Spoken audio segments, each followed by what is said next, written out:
नमस्कार मेरे प्यारे दोस्तों, मेरे चैनल स्कैरी कॉर्नर में आपका स्वागत करता हूं। मेरे प्यारे दोस्तों, जितने भी प्यारे लोग मेरी कहानियां सुनते हैं उनको मैं तहे दिल से शुक्रिया अदा करता हूं। मुंबई के अंधेरी इलाके में स्थित एक पुरानी बिल्डिंग का फ्लैट नंबर 704। सस्ता किराया, अच्छी लोकेशन और शांति से भरा माहौल, यही सब सोचकर एक युवा इंजीनियर किरण वहां शिफ्ट होती है। लेकिन उसे नहीं पता था कि ये फ्लैट किसी की मां बनने से पहले की मौत और अधूरी ममता की चीख को अपने भीतर समेटे हुए है। धीरे धीरे फ्लैट में घटने वाली अजीब घटनाएं, सड़ी हुई बदबू, बाथरूम से निकलती परछाई और सफेद आंखों वाली एक औरत की आत्मा किरण की जिंदगी को बर्बादी की ओर ले जाती है। ये कहानी एक अधूरी आत्मा की तलाश और एक जिंदा इंसान के डर व हिम्मत की सच्ची झलक है, जिसमें हर मोड़ पर सस्पेंस, डर और सिहरन छुपी है। क्या किरण उस आत्मा से बच पाएगी या वो फ्लैट नंबर 704 का अगला शिकार बनेगी? जानने के लिए सुनते रहिए अंतिम किराएदार, मुंबई के एक असली घटनाक्रम से प्रेरित। साल 2019, जगह अंधेरी ईस्ट मुंबई। किरण मल्होत्रा एक 27 साल की सॉफ्टवेयर इंजीनियर जो हाल ही में पुणे से मुंबई शिफ्ट हुई थी। उसकी कंपनी ने उसे एक शानदार अपॉर्चुनिटी दी थी, मुंबई हेडक्वार्टर में प्रमोशन के साथ नई जॉइनिंग। जैसे ही किरण को शहर में फ्लैट ढूंढने की जरूरत पड़ी, उसे एक रियल एस्टेट एजेंट के जरिए शांति टावर नाम की एक पुरानी बिल्डिंग में 704 नंबर का फ्लैट मिला। किराया सस्ते से भी सस्ता था, वो भी मुंबई जैसे शहर में। जब किरण ने एजेंट से इसकी वजह पूछी तो उसने हल्की मुस्कान के साथ कहा, बस कुछ लोगों को वाइब सही नहीं लगती, आप ट्राई करके देख लो। फ्लैट देखने गई किरण को घर साफ सुथरा, हवादार और बिल्कुल परफेक्ट लगा। एक बेडरूम, एक हॉल, किचन, सब कुछ मौजूद था।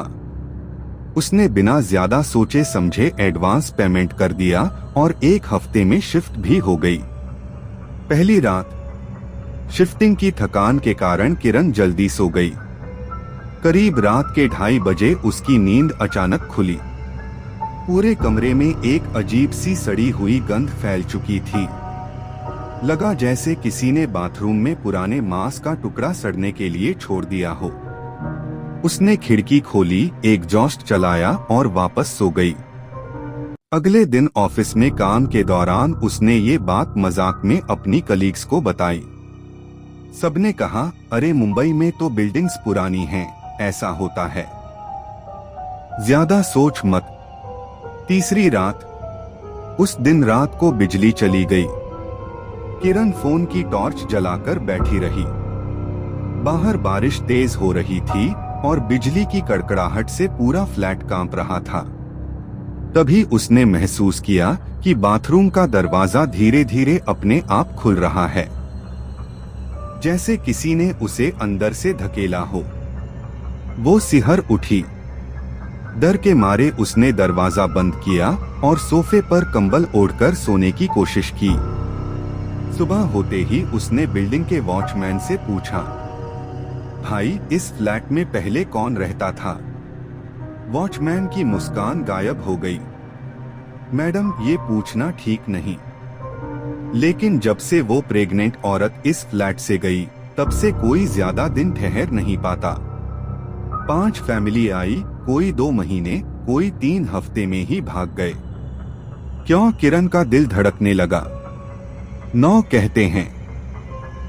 उस औरत ने 7वें महीने में यहाँ बाथरूम में खुद को फांसी लगा ली थी और बच्चे की भी जान चली गई थी।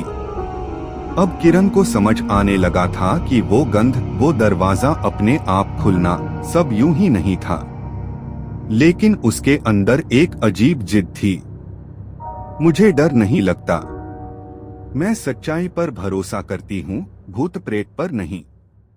उसने फ्लैट में छोटे पूजा घर में दीपक जलाया, कुछ हनुमान चालीसा के पोस्टर लगाए और नॉर्मल लाइफ की तरह रहने की कोशिश करने लगी। लेकिन जो आगे होने वाला था वो उसकी हिम्मत और समझ दोनों के परे था। अगली कुछ रातें सामान्य रहीं। किरण ने मान लिया कि शायद सब उसका वहम था या फिर उस वॉचमैन की कहानी एक मनगढ़ंत अफवाह थी। उसने ऑफिस और नई मुंबई लाइफ में खुद को फिर से व्यस्त कर लिया। लेकिन फिर आई वो रात जिसे किरण जिंदगी भर नहीं भूल सकी। उस दिन ऑफिस से देर से लौटते हुए उसे अपने फ्लैट के दरवाजे के नीचे से एक अजीब सी लाल रंग की तरल चीज बहती दिखी। पहले तो उसने सोचा कि किसी ने ऊपर से कुछ गिरा दिया होगा, लेकिन जैसे ही उसने दरवाजा खोला, अंदर की फर्श पर बाथरूम की तरफ खून जैसा कुछ फैला हुआ था। उसे झटका लगा। वो दौड़ते हुए अंदर गई, लेकिन जैसे ही उसने लाइट जलाई, सब कुछ गायब था। न खून, न बदबू, कुछ भी नहीं। उसने तुरंत ही किसी को कॉल करने की सोची, पर तभी मोबाइल स्क्रीन ब्लैक हो गई। लाइट फिर चली गई और कमरे में वही पुरानी सड़ी गंध भर गई।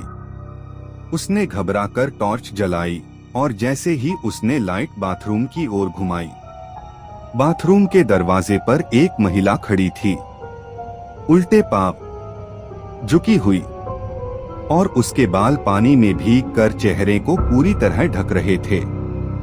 किरण के हाथ से टॉर्च गिर गई। वो चिल्लाई, लेकिन आवाज जैसे गले में अटक गई हो। पूरा शरीर सुन्न हो गया था। महिला ने धीरे धीरे सिर उठाया।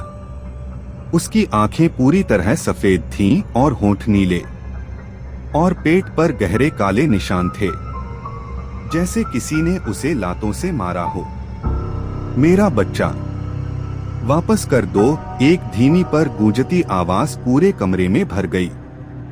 किरण ने जैसे तैसे भागकर फ्लैट का दरवाजा खोला, पर दरवाजा अंदर से लॉक हो गया था। कोई भी उसे खोलने नहीं दे रहा था। तभी बाथरूम से निकलती महिला तेजी से उसके पास आई और अचानक सब अंधेरा हो गया।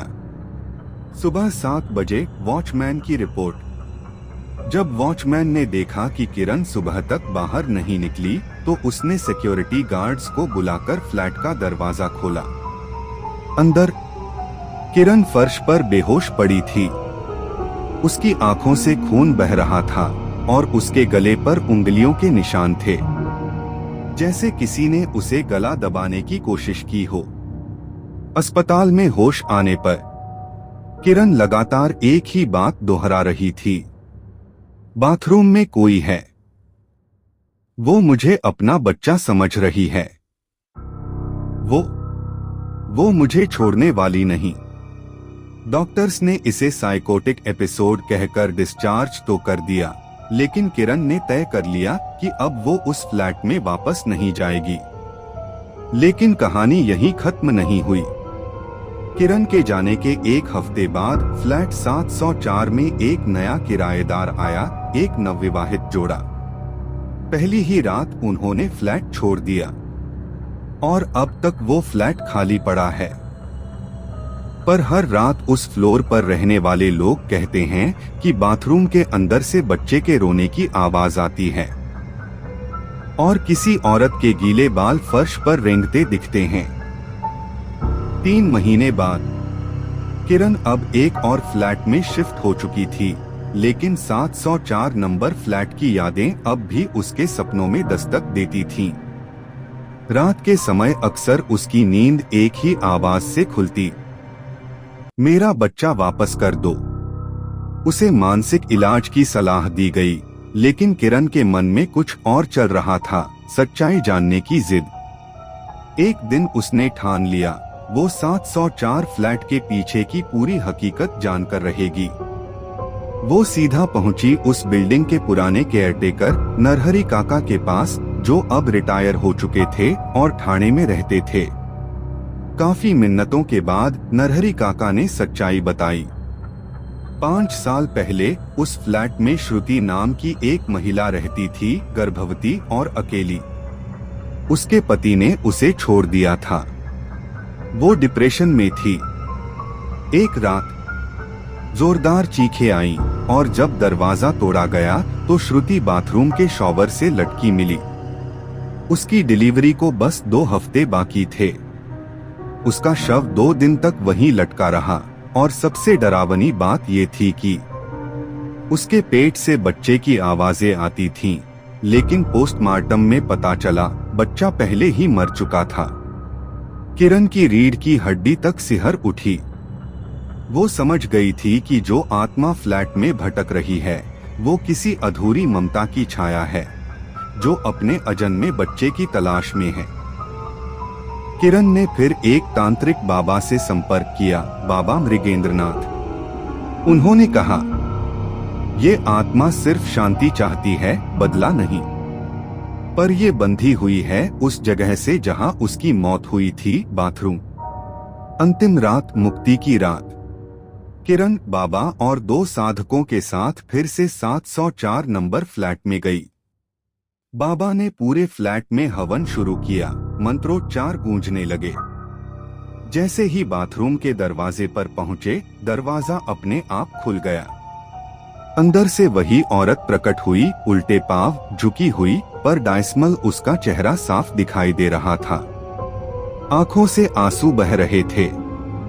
बाबा बोले, श्रुति, तुम्हारा बच्चा तुम्हारा नहीं रहा, वो मुक्त हो चुका है।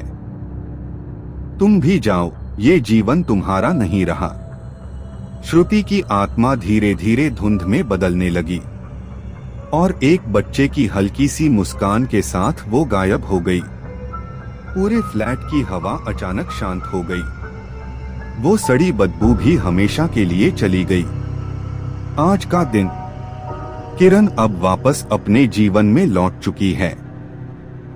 वो अब सोशल मीडिया पर हॉन्टेड ट्रूथ्स रियल इंडिया नाम की एक सीरीज चलाती है, जिसमें वो भारत की असली हॉरर घटनाओं को एक्सपोज करती है। और फ्लैट नंबर 704 अब उसे फिर से किराए पर चढ़ाया गया है और पिछले 1 साल से वहां कोई अजीब घटना नहीं हुई। पर लोग कहते हैं कभी कभी बारिश की रातों में बाथरूम से कोई लोरी गाती आवाज आती है।